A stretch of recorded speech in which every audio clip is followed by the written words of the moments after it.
The Pearl by John Steinbeck. Chapter 1. Kino awakened in the near dark. The stars still shone, and the day had drawn only a pale wash of light in the lower sky to the east. The roosters had been crowing for some time, and the early pigs were already beginning their ceaseless turning of twigs and bits of wood to see whether anything to eat had been overlooked. Outside the brush house in the tuna clump, a convoy of little birds chittered and flurried with their wings. Kino's eyes opened, and he looked first at the lightning square, which was the door, and then he looked at the hanging box where Koito slept. And last he turned his head to Joanna, his wife, who lay beside him on the mat, her blue hair shawl over her nose and over her breasts and around the small of her back. Joanna's eyes were open too. Kino could never remember seeing them closed when he awakened. Her dark eyes made little reflected stars. She was looking at him as she was always looking at him when he awakened. Kino heard the little splash of morning waves on the beach. It was very good. Kino closed his eyes again to listen to his music. Perhaps he alone did this, and perhaps all of his people did it. His people had once been great makers of songs, so that everything they saw or thought or did or heard became a song. That was a very long ago. The song remained. Kino knew them, but no new songs were added. That does not mean that there were no personal songs. In Kino's head, there was a song now, clear and soft, and if he had been able to speak of it, he would have called it the song of the family. His blanket over his nose to protect him from the dark air, his eyes flicked to a rustle behind him. It was Joanna arising, almost soundlessly. On her hard, bare feet she went to the hanging box where Koito slept, and she leaned over and said a little reassuring word. Koyotito looked up for a moment and closed his eyes and slept again.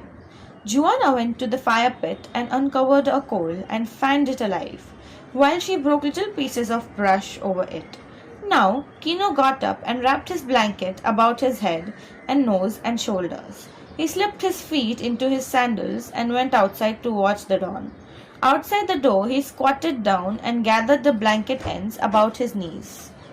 He saw the specks of Gulf clouds flame high in the air, and a goat became near and sniffed at him and stared with its cold yellow eyes. Behind him, Joanna's fire leaped into flame and threw spears of light through the chinks of the brush house wall and threw a wavering square of light out the door. A late moth blustered into the fire. The song of family came now from behind Kino, and the rhythm of the family song was the grinding stone where Joanna worked the corn for the morning cakes. The dawn came quickly now. A wash, a glow, a lightness, and then an explosion of fire as the sun arose out of the gulf. Kino looked down to cover his eyes from the glare. He could hear the pat of corn cakes in the house and the rich smell of them on the cooking plate. The ants were busy on ground, black big ones with shiny bodies and little dusty quick ants. Kino watched with the detachment of God while a dusty ant frantically tried to escape the sand trap an ant lion had dug for him. A thin, timid dog came close and, at a soft word from Kino, curled up, arranged its tail nearly over its feet, and laid its chin delicately on the pile. It was a black dog with yellow gold spots where its eyebrows should have been. It was a morning like other mornings, and yet perfect among mornings. Kino heard the creak of the rope when Joanna took over Koyotito out of his hanging box and cleaned him and hammocked him in her shawl in a loop that placed him close to her breast. Kino could see these things without looking at them. Joanna sang softly an ancient song that had only 3 notes and yet endless variety of interval. And this was part of the family song too. It was all part. Sometimes it rose to an aching chord that caught the throat, saying, "This safety, this is warmth, this is the hoe." Across the brush fence were other brush houses, and the smoke came from them too, and the sound of breakfast.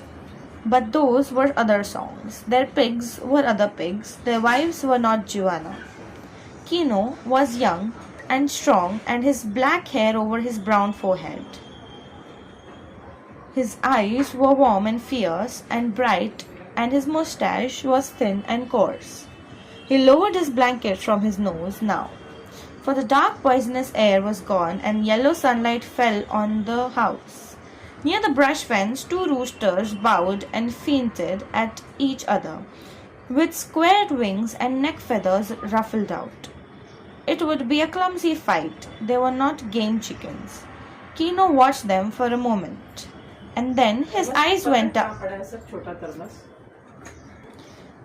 And then his eyes went up to a flight of wild doves twinkling inland to the hills. The world was awake now, and Kino arose and went into the brush house. As she came through the door, Joanna stood up from the glowing fire pit. She put Coyotito back in his hanging box, and then she combed her black hair and braided it in two braids and tied the ends with thin green ribbon. Kino squatted by the fire pit and rolled a hot corn cake and dipped it in sauce and ate it. He drank a little pulque, and that was breakfast. That was the only breakfast he had ever known outside of feast days and one incredible fiesta on cookies that had nearly killed him. When Kino had finished, Joanna came back to the fire and ate her breakfast. They had spoken once, but there is not need for speech if it's only a habit anyway. Kino sighed with satisfaction, and that was a conversation. The sun was warming the brush house, breaking through its crevices in long streaks, and one of the streaks fell onto the hanging box where Coyotito lay, and on the ropes that held it. It was a tiny moment that drew their eyes to the hanging box. Kino and Joanna froze in their positions. Down the rope that hung baby's box from the roof supported a scorpion moved slowly. His stinging tail was straight out behind him, but he could whip it up in a flash of time. Kino's breath whistled in his nostrils, and he opened his mouth to stop it. Then the startled look was gone from him, and the rigidity from his body. In his mind, a new song had come, the song of evil, the music of the enemy, of any foe of the family, a savage, secret, dangerous melody, and underneath the song of family cried plaintively. The scorpion moved delicately down the rope toward the box. Under her breath, Joanna repeated an ancient magic to guard against such evil, and on top of that she muttered a Hail Mary between clenched teeth. But Kino was in motion. His body glided quietly across the room, noiselessly and smoothly. His hands were in front of him, palms down, and his eyes were on the scorpion. Beneath it, in the hanging box, Coyotito laughed and reached up his hand toward it. It sensed danger when Kino was almost within the reach of it. It stopped, its tail rose up over its back in little jerks, and curved thorn on the tail's end glistened. Kino stood perfectly still. He could hear Joanna whispering the old magic again, and he could hear the evil music of enemy. He could not move until the scorpion moved, and it felt for the source of the death that was coming to it. Kino's hand went forward very slowly, very smoothly. The thorn tail jerked upright, and at that moment the laughing Coyotito shook the rope and the scorpion fell. Kino's hands leaped to catch it, but it felt past his fingers, fell on the baby's shoulder, landed and struck. Then snarling, Kino had it in his fingers, rubbing it into a paste in his hands. He threw it down and beat it to the earth floor with his fist, and Coyotito screamed with pain in his box. But Kino pet and stamped the enemy until it was a fragment and a moist place in the dirt. His teeth were bared and fury flared in his eyes, and the song of enemy roared in his ears. But Joanna had the baby in her arms now. She found the puncture with the redness starting from it already. She put her lips down over the puncture and sucked hard and spat and sucked again while Coyotito screamed. Kino howled. He was helpless. He was in the way. The screams of the baby brought the neighbors. Out of their brush houses they poured. Kino's brother Juan Thomas and his fat wife Apollonia and their 4 children crowded in the door and blocked the entrance. Right behind them others tried to look in, and one small boy crawled among legs to have a look, and those in front passed word back to those behind. Scorpion, the baby has been stung. Joanna stopped sucking the puncture for a moment.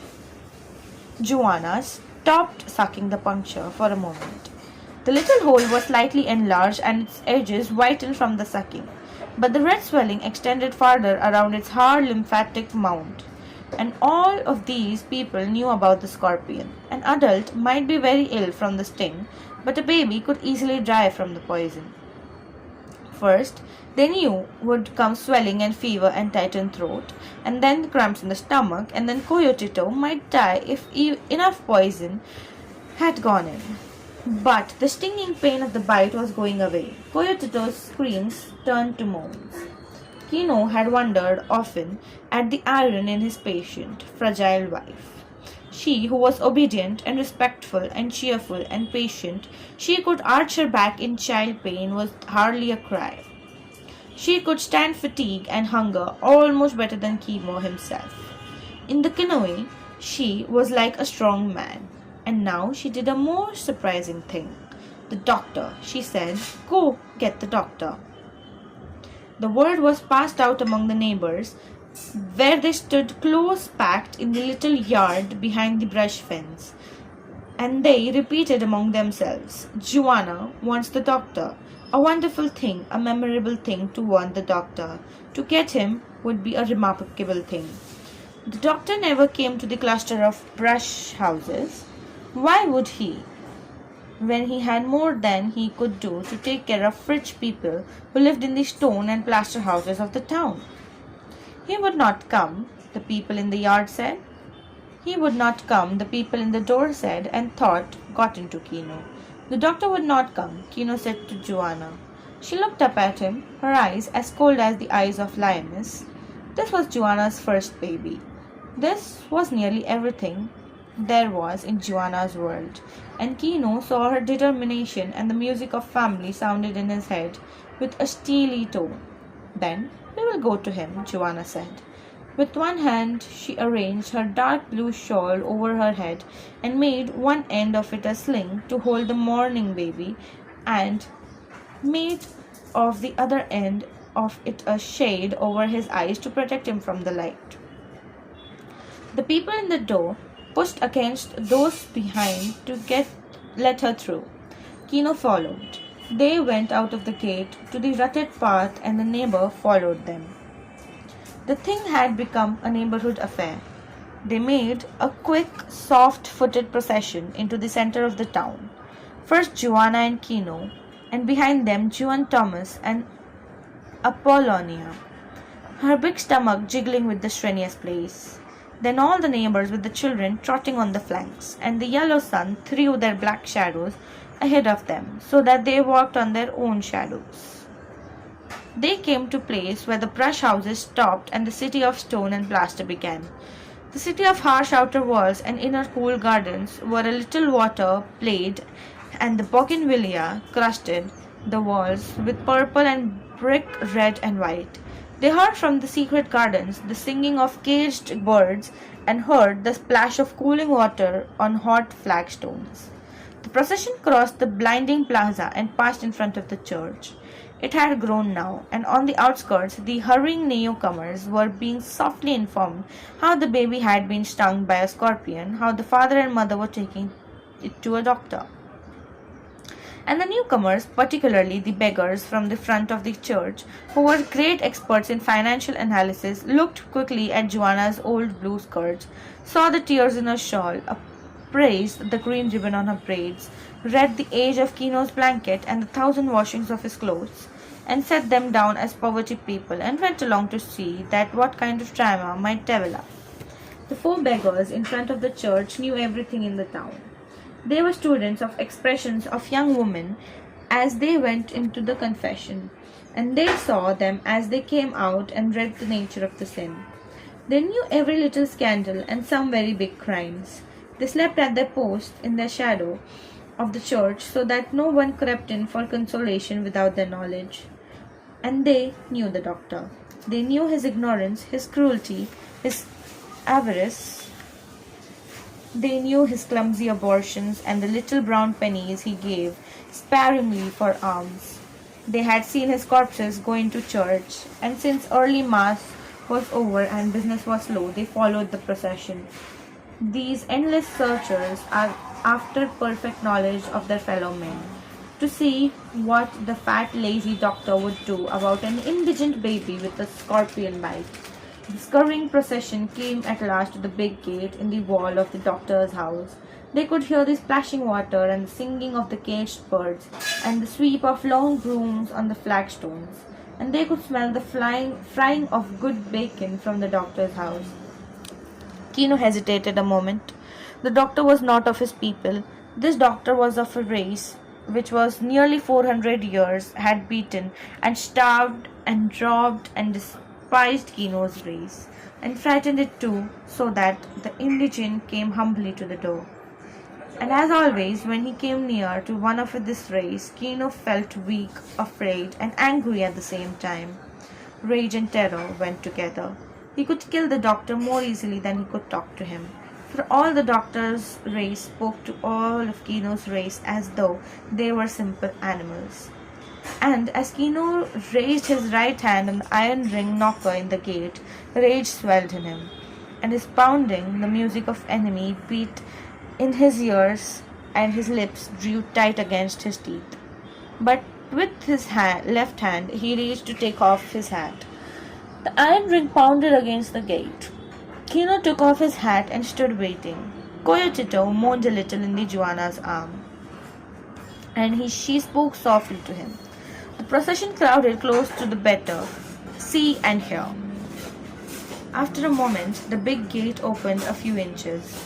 Kino could see the green coolness of garden and little splashing fountain through the opening. The man who looked out at him was one of his own race. Kino spoke to him in an old language. The little one, the firstborn, has been poisoned by the scorpion, Kino said. He requires the skill of the healer. The gate closed a little, and the servant refused to speak in the old language. A little moment, he said, I go to inform myself, and he closed the gate and slit the bolt home. The glaring sun threw the bunched shadows of people blackly on the white wall. In his chamber, the doctor sat up in his high bed. He had one of his dressing gown of red watered silk that had come from Paris, a tight little over the chest, now if it was buttoned. On his lap was a silver tray with a silver chocolate pot and a tiny cup of eggshell china, so delicate that it looked silly when he lifted it with his big hand.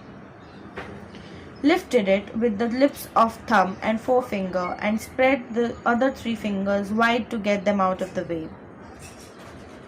His eyes rested in the puffy little hammocks of flesh, and his mouth dropped with discontent. He was growing very stout, and his voice was hoarse with the fat that pressed on his throat. Beside him on a table was a small oriental gong and a bowl of cigarettes. The furnishings of the room were heavy and dark and gloomy. The pictures were religious. Even the large tinted photograph of his dead wife, who, if masses willed and paid for out of her own estate, could do it, was in heaven. The doctor had once, for a short time, been a part of great world, and his subsequent whole life was memory and longing for France. That, he said, was civilized living, by which he meant that on a small income he had been able to keep a mistress and eat in restaurants. He poured his second cup of chocolate and crumbled a sweet biscuit in his fingers. The servant from the gate came to open the door and stood waiting to be noticed. Yes, the doctor asked. It is a little Indian with a baby. He says a scorpion stung it. The doctor put his cup down gently before he let his anger rise. Have I nothing better to do cure insect bites for little Indians? I am a doctor, not a veterinary. Yes, patron, said the servant. Has he any money? The doctor demanded. No, they never have any money. I alone in the world am supposed to work for nothing, and I am tired to see it. See if he has money. At the gate, the servant opened the door a trifle, and looked out at the waiting people, and this time he spoke in the old language. Have you money to pay for the treatment? Now Kino reached into a secret place somewhere under his blanket. He brought out a paper folded many times, crease by crease. He unfolded it, until at last 3 came to view. 8 small mississippi seed pearls, as ugly as grey little ulcers, flattened and almost valueless. The servant took the paper and closed the gate again, but this time he was not long gone. He opened the gate wide enough to pass the paper back. The doctor has gone out, he said. He was called to a serious case, and shut the gate quickly out of shame. And now a wave of shame went over the whole procession. They melted away. The beggars went back to church steps. The stragglers moved off, and the neighbors departed, so the public shaming of Kino would not be in their eyes. For a long time, Kino stood in front of the gate, with Joanna beside him. Slowly, he put his suppliant hat on his head. Then, without a warning, he struck the gate a crushing blow with his fist. He looked down in wonder at his split knuckles and at the blood that flowed down between his fingers.